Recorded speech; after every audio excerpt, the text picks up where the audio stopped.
안녕하십니까. 오늘은 환란에 경한 것이란 제목으로 은혜를 나눠볼까 합니다. 그리고 본론 들어가기 전에 한 가지 말씀드릴 게 있네요. 최근에 어떤 분이 이제 저희 동영상을 보고, 은혜를 참 많이 받았다. 유튜브 보니까 이건 정말 하나님의 사역이다. 이제 이렇게 느끼셨다고 이제 전해왔어요. 그래서 이 사역에 조금이나 이제 동참해 보고 싶다. 이제 그런 마음이 생겨서 도네이션을 좀 하겠다. 뭐 이런 말씀을 하시더라고요. 얼마나 놀라운 하나님의 은혜입니까? 뭐 이와 같은 소원이나 감동이 생기신다면은 도네이션 하셔도 됩니다. 네. 고린도후서 4장 17절 이제 말씀을 어느 날 읽게 되었습니다. 다른 날 같으면 뭐 그냥 무심코 지나가는 말씀이죠. 근데 이제 그날따라 말씀이 은혜 받고 나니까 정말 명확히 들어오는 그날이었습니다. 말씀이 뭐냐면은 우리가 잠시 받는 환난에 경한 것이 지극히 크고 영원한 영광에 중한 것을 이루려 함이다. 이제 이런 말씀이었습니다. 그날 주시는 하나님의 감동에 정말 굉장히 컸습니다. 그래서 이제 제가 굉장히 큰 그 어떤 영적 지진 같은 것을 제가 이제 느꼈는데요. 하여튼 그날 그 주신 하나님의 감동의 흐름을 그냥 있는 그대로 말씀드려 볼까 합니다. 잠시 받는 환난에 경하다라는 말씀으로 이제 시작을 했는데 그 의미는 어떤 고난, 시련 같은 것이 가볍고 지나가는 어떤 그 순간적인 어려움이다라는 이제 그런 뜻이에요. 근데 과연 어떻게 그렇게 될 수 있을까? 그런 시련이 어떻게 가볍다라고 말할 수 있을까? 이제 그런 생각이 저는 들었는데요. 왜냐하면은 제가 경험했고 알고 있는 그런 환난이나 시련이나 고난 이런 것들은 정말 말 그대로 어렵고 고통스러웠던 것이었습니다. 어둡고도 긴 그런 터널을 통과하는 것 같은 그런 느낌이었는데 말씀드리자면은 저한테는 큰 두 번의 병이 있었죠. 말씀드렸듯이 용혈성 빈혈하고 이제 림프종, 혈액암의 일종인 림프종, 뭐 이런 것들이 저한테 가장 큰 어떤 결정적인 고난이었다. 이제 이렇게 말씀드릴 수가 있는데 그 영향을 받았던 기간만도 근 7, 8년이 됩니다.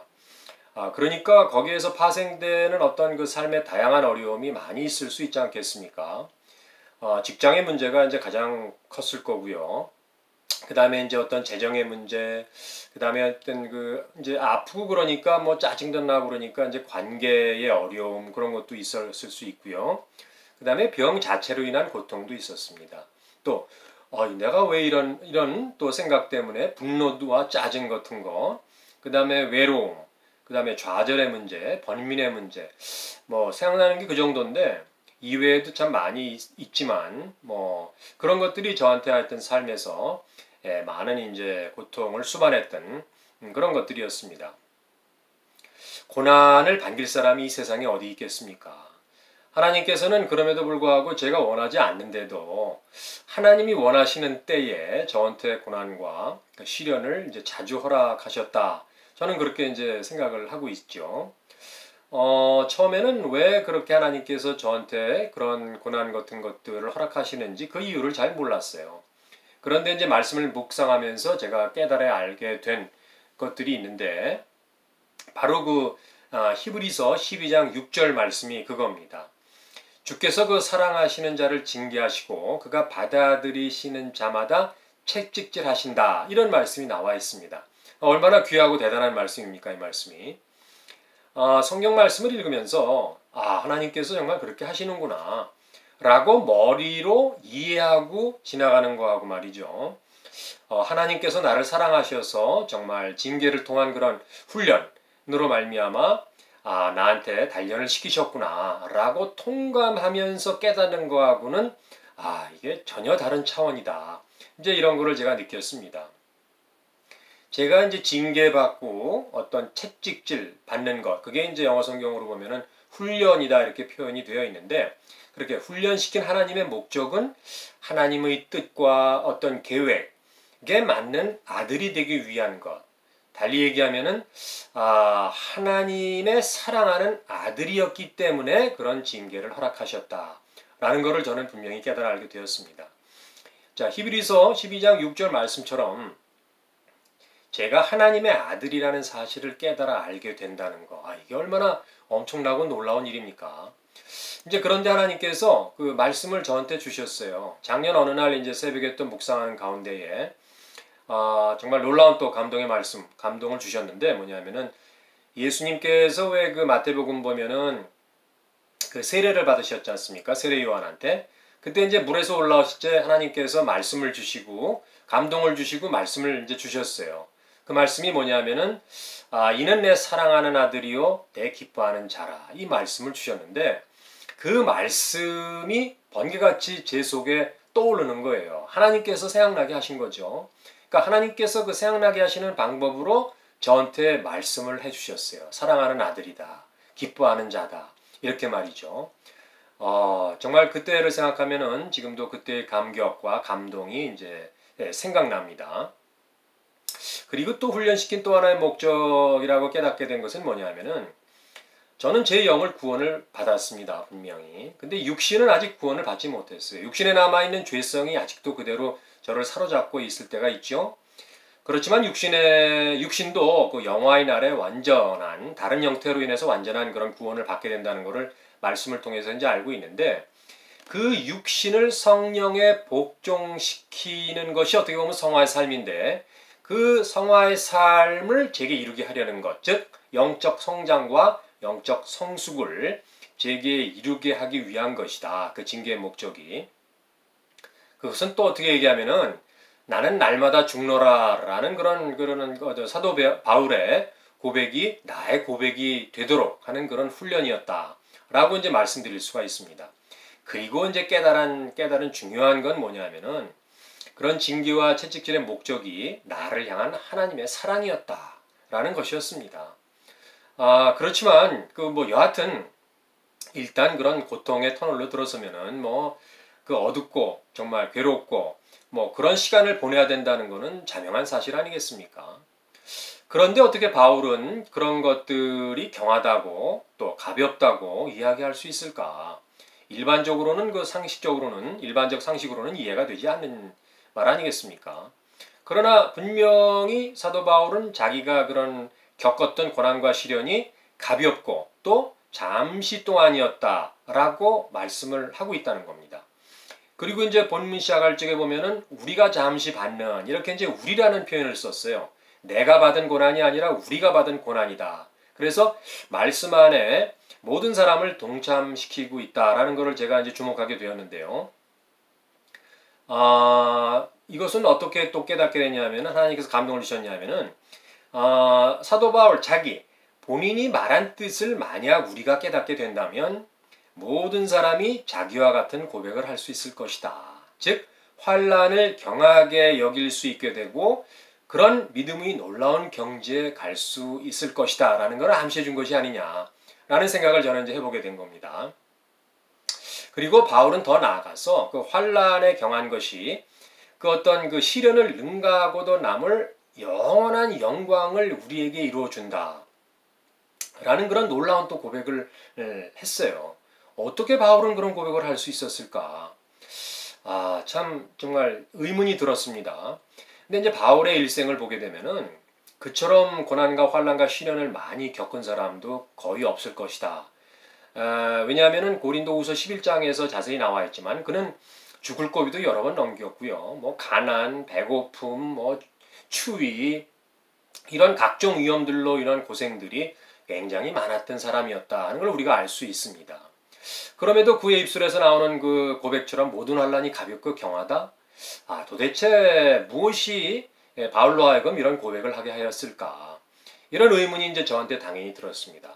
그리고 이제 하나님한테 여쭤봤는데 하나님께서 제가 생각하지도 못한 그런 감동을 또 주셨어요. 그건 바로 바울이 하나님 나라를 가보았기 때문이다 라는 생각을 저한테 주셨어요.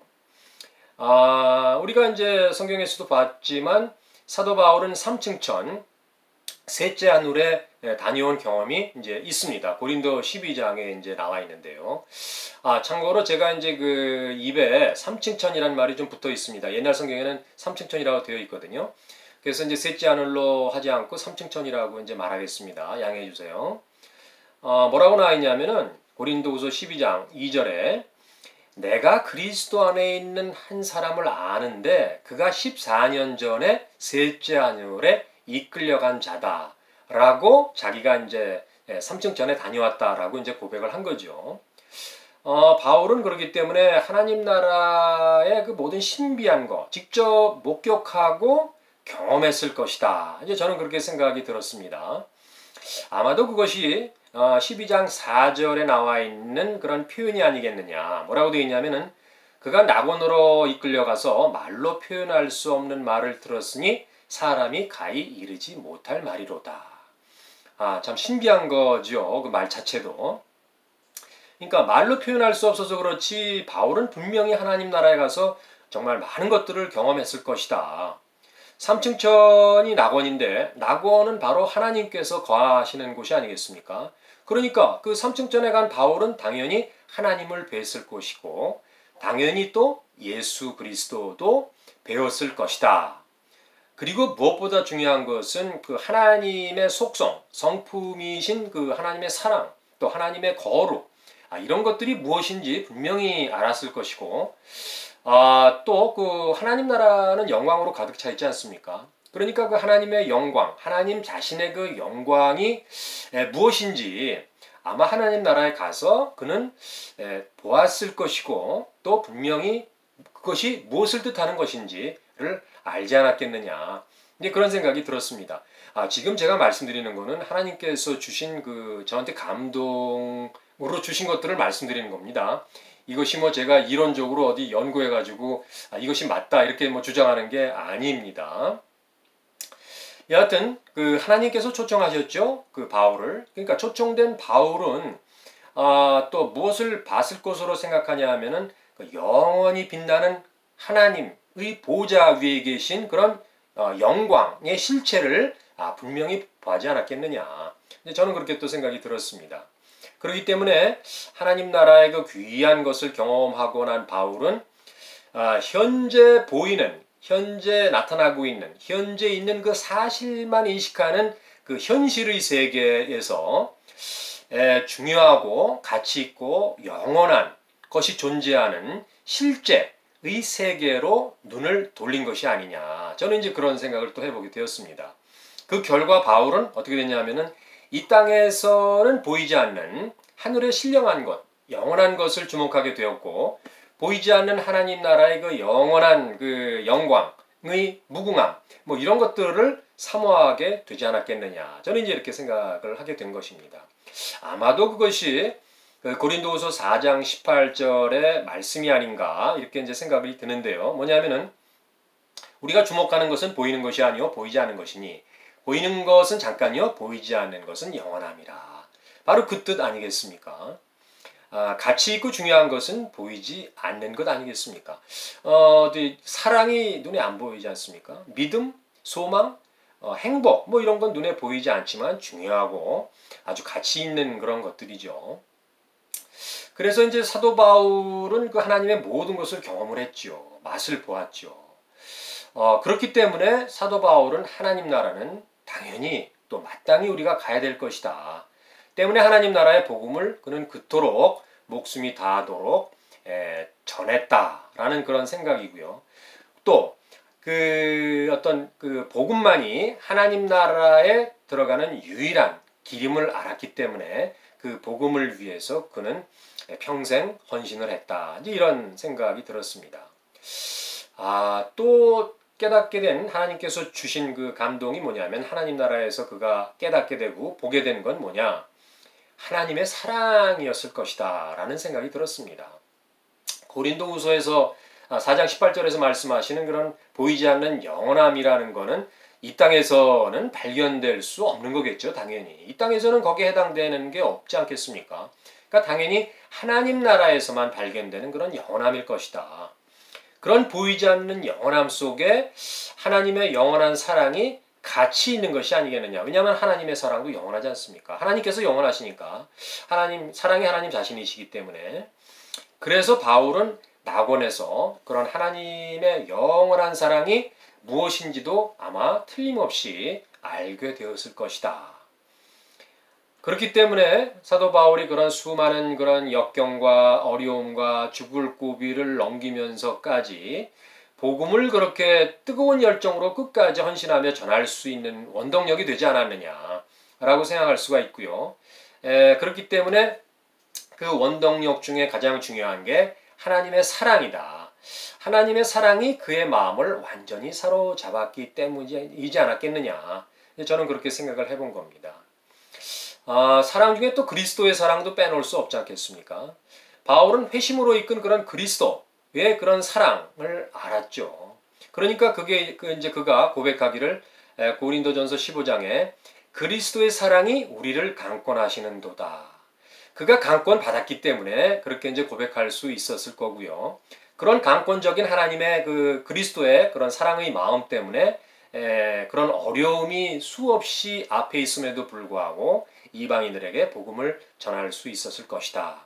저는 이제 그렇게 생각이 든 겁니다. 또 빌립보서에서도 굉장히 귀한 어떤 고백을 했죠. 자기가 아는 것을 모든 그 배설물로 모든 그 자기가 아는 것들을 배설물로 다 여길 수 있다. 라고 선언한 배경도 사실은 어떻게 보면은 바로 그 하나님 나라의 그 어떤 본체이시고 비밀이신 그리스도의 사랑이 강권 때문이 아니겠느냐. 이제 저는 그렇게 생각을 해본 겁니다.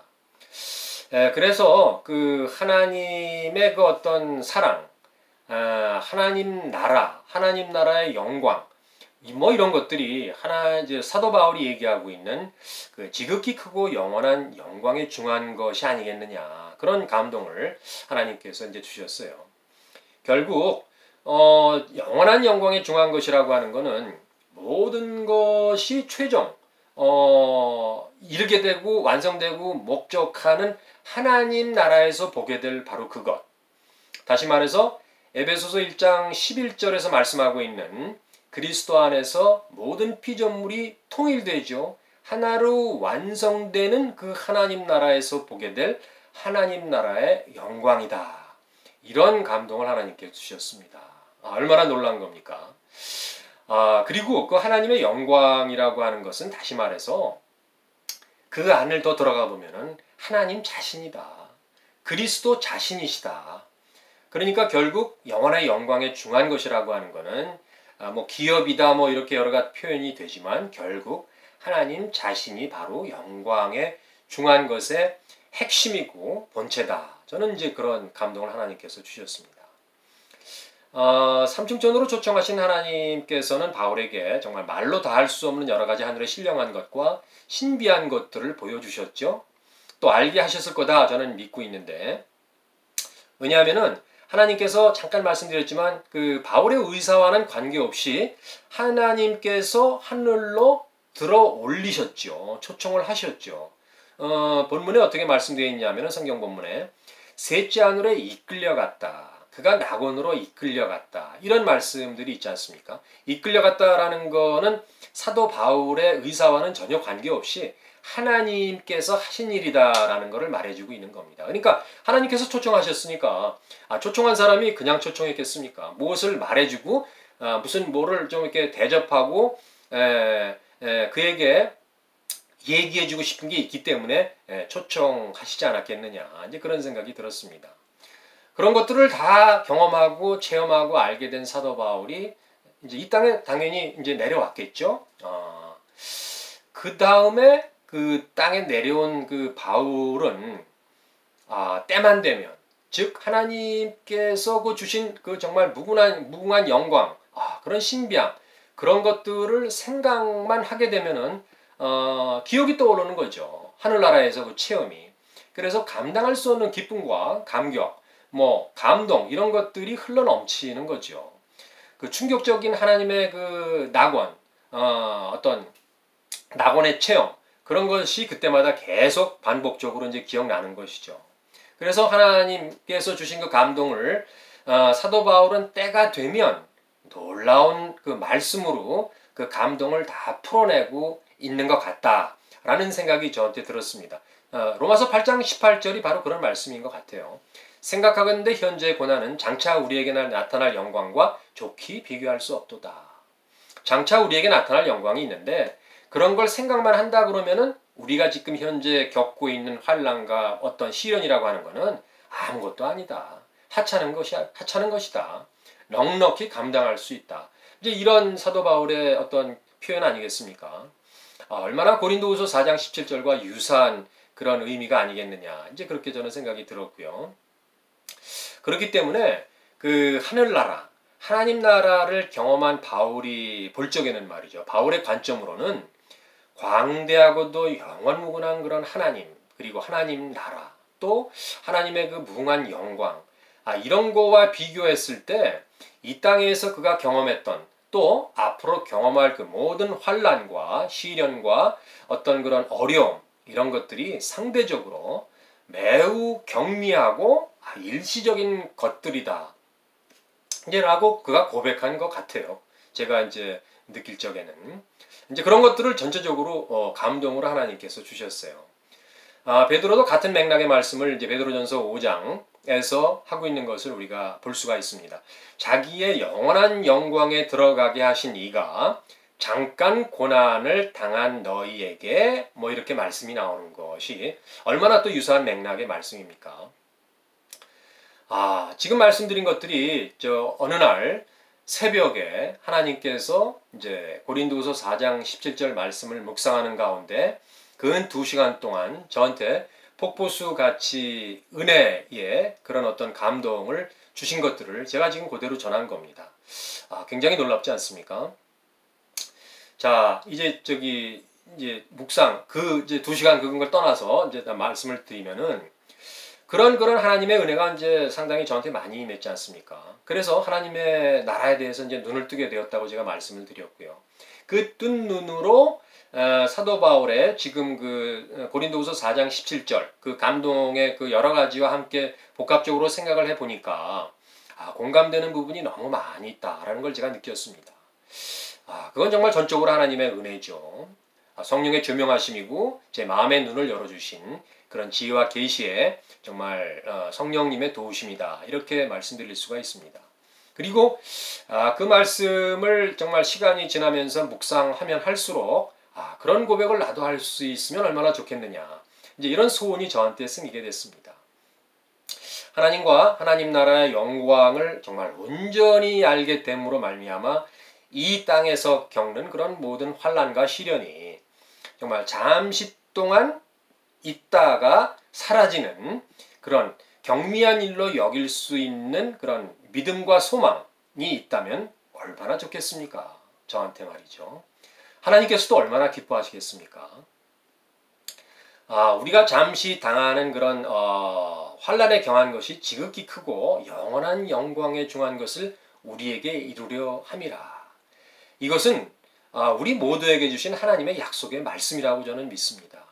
그렇기 때문에 성령님께서 이 말씀을 정말 깨달아 알게 하시고 힘과 능력을 주신다라고 하면은 우리 모두 능히 그런 사도 바울의 고백이 우리의 고백이 될 수 있다라고 저는 굳게 믿는 것이죠. 그래서 그런 고백을 할 적에 하나님께서 우리에게 허락하시는 그런 어떤 말씀의 정말 열매를 맛보게 되는 우리 모두가 될 수 있게 되기를 정말 저는 간구하는 겁니다. 오늘 말씀은 여기까지입니다. 감사합니다.